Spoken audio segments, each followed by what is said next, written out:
The Trans Mountain Pipeline's route is no secret, clearly marked along the way, stretching across the Rockies to the BC coast. Well, it hasn't changed much since it was built in 1952, carved out of the hard land and lush forests that lie along its path. It began moving crude across the Rockies the following year, passing through places like Hinton, Alberta, along the way, a town that relies on natural resources, not just oil, but coal and timber too. And even with the energy industry on the rocks, signs of it are everywhere here. In Hinton, pretty much everyone relies on oil and gas money in one way or another. Just ask Brett Cieslakowski, who manages the local curling club. They're huge sponsors of our club, and we may not be able to survive without their sponsorships.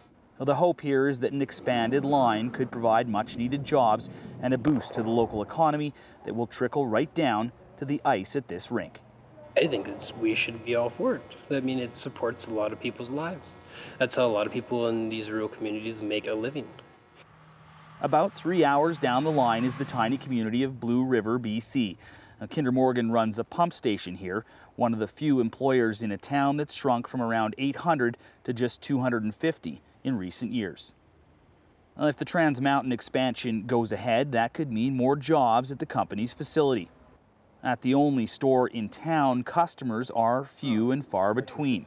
Robert Oakman, who's been here more than 40 years, hopes it won't just be jobs that return to Blue River if the pipeline is expanded.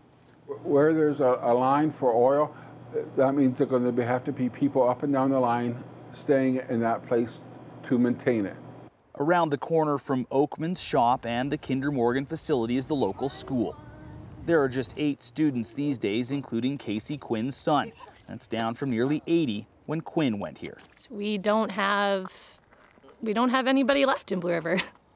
And why is that? No jobs. From Blue River, the Trans Mountain line winds south through the mountains, eventually making its way to the city of Kamloops.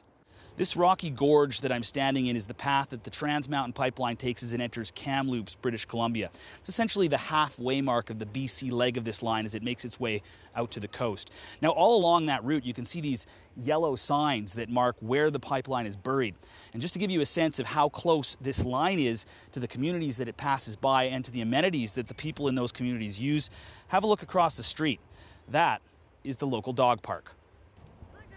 Like the variety of dogs that frequent this park, opinions about the Trans Mountain expansion are diverse. There is support, but also some lingering concerns about pipeline safety. I'm not against pipelines. I just want them to assure and somehow give us a safety net so we can have more faith in them.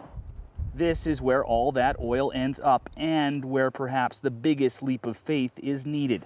Tanker traffic will jump from about 5 per month to more than 30 if the Trans Mountain line is expanded. Right next to Kinder Morgan's facility here, a nature path and a residential area.